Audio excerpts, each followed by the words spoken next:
আমাদের প্রাণের শহর, যে শহরে আমরা নিশ্চিন্তে ঘুমাই, সেই কলকাতার তলায় কি লুকিয়ে আছে অদৃশ্য ফাটল?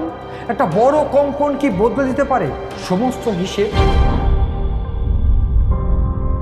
নমস্কার, আপনি দেখছেন ইনসাইট, আর আমি আপনাদের সঙ্গে রয়েছি মণি ভট্টাচার্য। আজ থেকে প্রায় 1 বছর আগে এই অনুষ্ঠান থেকে বলেছিলাম হয়তো ভয়ানক বিপদের মুখে কলকাতা। আজ আমরা একটা চিন্তার গল্প শোনাবো, একটা ভয়ের গল্প শোনাবো, আমার আপনার পছন্দের শহর কলকাতাকে নিয়ে।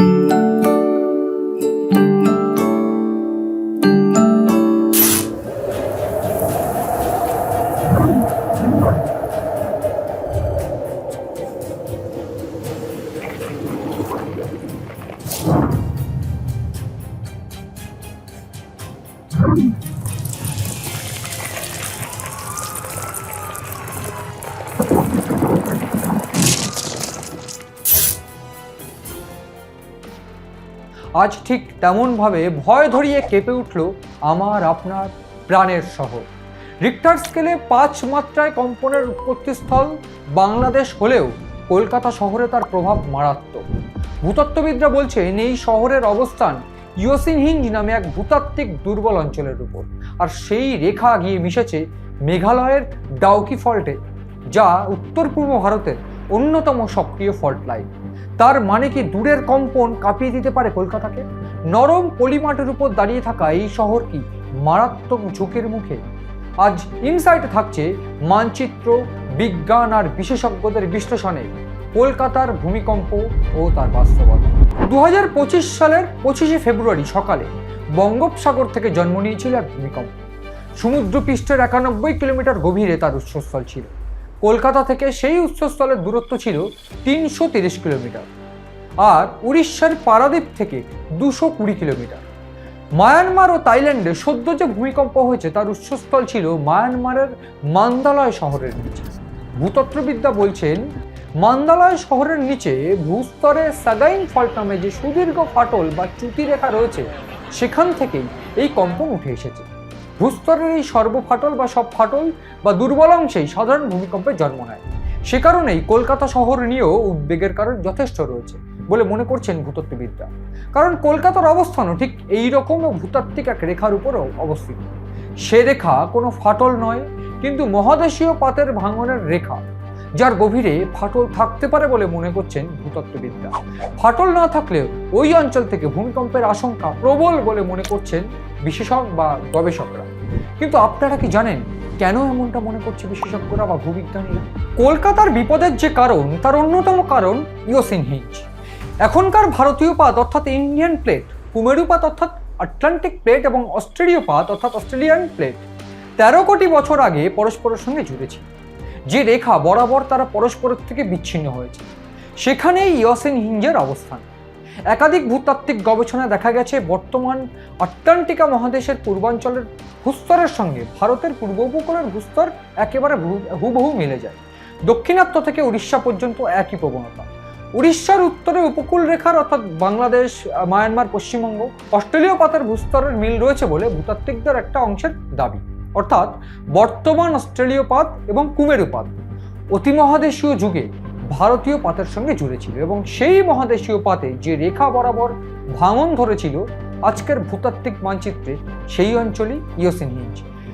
ফলে বঙ্গোপসাগর উপকূল বরাবর উঠে এসে এই রেখা কলকাতার তলা দিয়ে রাজারহাট, নিউ টাউন এবং রানাঘাট হয়ে বাংলাদেশের দিকে বাঁক করেছে। পরে আবার কিছুটা উত্তরে বাঁক নিয়ে তা ভারতের মেঘালয় ঢুকে মেঘালয় পাহাড়ের দক্ষিণে গিয়ে শেষ হয়েছে শিলং পাহাড়ের একেবারে দক্ষিণে, এবং ভূস্তরের এক বিপজ্জনক ফাটলের সঙ্গে মিলছে, যার নাম ডাউকি ফল্ট। সেখানে গিয়ে মিশছে এই ইয়োসিন হিঞ্জ, অর্থাৎ কলকাতার অবস্থান এই হিঞ্জের উপরে হওয়াতেই আরও বড় বিপদে পড়েছে এই প্রাণের শহর, আমাদের প্রিয় শহর কলকাতা।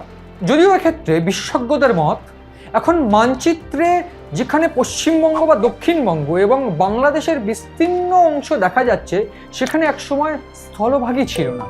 সুপার কন্টিনেন্ট বা অতিমহাদেশীয় পাতে ভাঙন ধরার পর ওই অঞ্চল জলের তলায় ছিল। পলি জমতে জমতে পরে স্থলভাগে পরিণত হয়, এবং ভূতাত্ত্বিক মানচিত্র খেয়াল করলে দেখা যাবে ভারতের পূর্ব তটরেখা বরাবর পশ্চিমবঙ্গ উপকূলের আগে পর্যন্ত যে অংশ, সেখানে সেলফ বা ধাপের মতো ভূস্তর রয়েছে। অর্থাৎ মহাদেশীয় পাত যেখান থেকে ভেঙেছিল সেখানে ভাঙনের চিহ্ন একেবারে স্পষ্ট। ভাঙনের রেখা বরাবর ভূস্তরের গঠন ধাপে ধাপে নিচের দিকে নেমে গিয়েছে।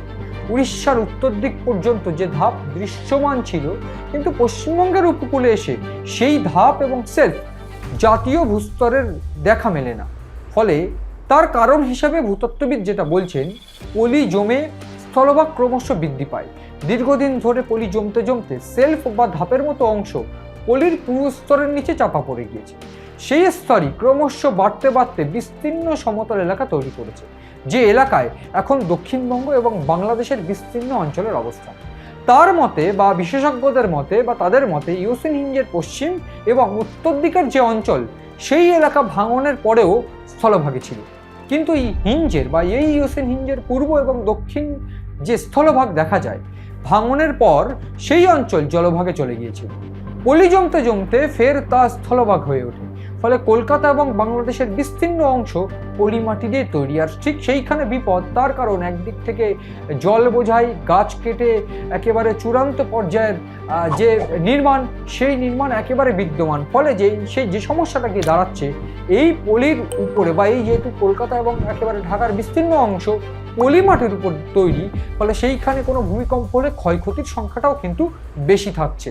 আর এইখানেই কলকাতার অবস্থান ঠিক এই ভাঙন রেখার উপরেই। এই রেখার নিচে অর্থাৎ ইওসিন হিঞ্জের নিচে ভূস্তরে ফাটল থাকার সম্ভাবনাও ভূতাত্ত্বিকরা উড়িয়ে দিচ্ছেন না। তবে সে ফাটল আপাতত সক্রিয় নয়, এইটা একটু বাঁচো। তাহলে কি কলকাতা বিপদমুক্ত? গবেষকরা তাও বলছেন না। বিশেষজ্ঞদের মত, ইওসিন হিঞ্জ অঞ্চলের নিচে যে ফাটল রয়েছে বা যে ফাটল রয়েছে কিনা সেটা বড় কথা নয়। ইওসিন হিঞ্জ অঞ্চল নিজেই ভূস্তরের একটা দুর্বল জায়গা। এই অঞ্চল আগেও ভূকম্পনের জন্ম দিয়েছে।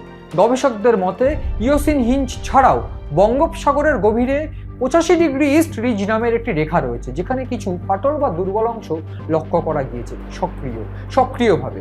সেই ফাটলে গত বছরে সক্রিয়তা লক্ষ্য করা গিয়েছে এবং সেইখানে বিপদ এবং প্রমাণ হিসেবে গত 25 ফেব্রুয়ারি সকালে বঙ্গোপসাগরের এই অঞ্চল থেকে জন্ম নেওয়া ভূমিকম্পের কথাও বা সমুদ্রপৃষ্ঠের 91 কিলোমিটার গভীরে যা উৎসস্থল ছিল, যেটা মায়ানমার কাঁপিয়ে দিয়েছে, 10,000 মানুষের মৃত্যু হয়েছে, যার দূরত্ব কলকাতা থেকে উৎসস্থলের দূরত্ব ছিল 300 কিলোমিটার আর উড়িষ্যার পারাদ্বীপ থেকে 220 কিলোমিটার। ফলে এই জায়গায় দাঁড়িয়ে পায়ের তলায় থাকা ইওসিন হিঞ্জ আর কয়েকশো কিলোমিটার দক্ষিণে থাকা 85 ডিগ্রি ইস্ট রিজ কলকাতার জন্য দু অঞ্চলেই সমান উদ্বেগে।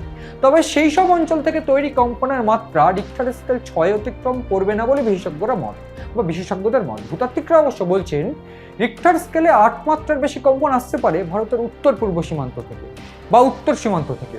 ফলে ওই পার থেকে যেটা আসছে বা ভূমিকম্প, সেটা ভারতপাত ক্রমশ উত্তরের দিকে সরছে, ইউরেশীয় পাতের দিকে।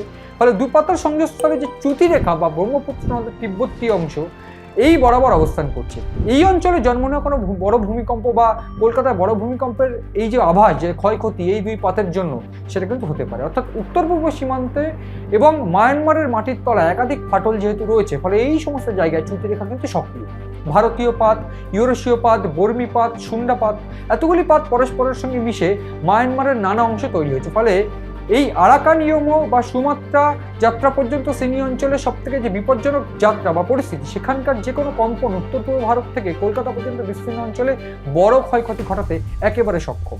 বিশেষজ্ঞদের মতে কলকাতার ভূস্তর শক্ত পাথুরে হলেও ভূগর্ভ থেকে উঠে আসা ধাক্কা অনেকটা প্রশমিত করে নিতে পারত, কিন্তু কলকাতাও তার পার্শ্ববর্তী গোটা সমভূমি অঞ্চল নরম পলিমাটি দিয়ে গঠিত, যেটা আমি বলছিলাম, ঠিক সেই জন্য তার কম্পনও বেশি ক্ষয়ক্ষতি হতে পারে। এবার কথা হচ্ছে এই কম্পন রোধের জন্য, যেটা আমি বলছিলাম, কলকাতার জন্য একটা আশঙ্কার উত্তর পূর্ব ভারত থেকে আসতে পারে, কারণ উত্তর পূর্ব ভারতে ভারতীয় ইউরেশীয় পাত নিয়ে যে সমস্যাটা রয়েছে সেটা গুরুতর সমস্যা।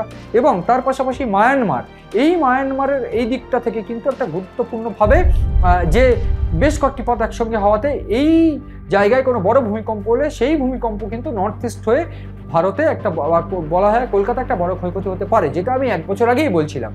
ফলে এই জায়গা কিন্তু সব থেকে বেশি ভাবাচ্ছে এবং ঠিক সেই কারণে গাছ লাগানো থেকে শুরু করে বলা হলো যে বিভিন্ন রকমভাবে গাছ লাগানোর পাশাপাশি এই যে পুকুর বুঝিয়ে দেওয়া সেইটা বন্ধ করা, এটাও কিন্তু সব থেকে গুরুত্বপূর্ণ একটা অংশ হিসেবে বিশেষজ্ঞদের মত। তার পাশাপাশি ভূতাত্ত্বিকদের একাংশের বক্তব্য, বিভিন্ন ফাটল বা চ্যুতিরেখা পরস্পরের সঙ্গে জুড়ে থাকায় হিমালয়ের গভীর থেকে বা আরাকান ইয়োমোর দিক থেকে আসা প্রায় সব কম্পন কলকাতায় পৌঁছে যায়। অর্থাৎ কলকাতার মাটির নিচে থাকা ইয়োসিন রেঞ্জ উচ্চ হিমালয় বা মায়ানমার পর্যন্ত বিস্তৃত নয় ঠিকই, কিন্তু সেটি সরাসরি মেঘালয়ের ডাউকি ফল্টে মিশেছে। ফলে উত্তর পূর্ব ভারতে বা শিলং পাহাড়ে পৌঁছানো যে কোনো কম্পন কলকাতাকে কাঁপিয়ে দিতে সক্ষম, যেটা আমি বলছিলাম। ফলে ভূবিজ্ঞানীরা কিন্তু এই সমস্ত দিক থেকে যদি একে একে দুই করে, তাহলে এই আশঙ্কা একেবারে উড়িয়ে দিচ্ছেন না যে কোনো সময় যে কোনোভাবে উত্তর পূর্ব দিক থেকে আসা কোনো ভূমিকম্প কলকাতা কিন্তু নাড়িয়ে দিতে পারে এবং কলকাতাকে শুধু বড় ক্ষয়ক্ষতির মুখেও ফেলতে পারে। যদিও বাংলাদেশের উৎপত্তিস্থলে হওয়া এই যে ভূমিকম্প, যেটা ইয়োসিন রেঞ্জ এবং ডাউকি ফল্টের যেহেতু এই ফাটলের মুখে কলকাতা শহর অবস্থিত, ফলে সেই জায়গা থেকে এই মুহূর্তে দাঁড়িয়ে ভারত এবং ভারতের এই উত্তর পূর্ব দিক থেকে কলকাতার উপর যে এই যে বড় একটা ভূমিকম্প প্রবণতা, ফলে এই ভূমিকম্প প্রবণতাকে আটকাতে যেটা বিশেষজ্ঞদের মত, একটাই কাজ, গাছ লাগাতে হবে অনেক। এবং যেহেতু পলিমাটির শহর কলকাতা, ঢাকাও পলিমাটির শহর, ফলে সেই সমস্ত জায়গা থেকে একেবারে নগর উন্নয়নের নামে অবাধে গাছ কেটে ফেলা বন্ধ করতে হবে এবং পুকুর বোঝানো বন্ধ করতে হবে। তাহলেই এই শহর, আমার আপনার প্রিয় শহর কলকাতা, সুরক্ষিত থাকবে। এই সমস্ত আলোচনা এবং এই সমস্ত বিশ্লেষণে নজর রাখুন সিএন ডিজিটাল।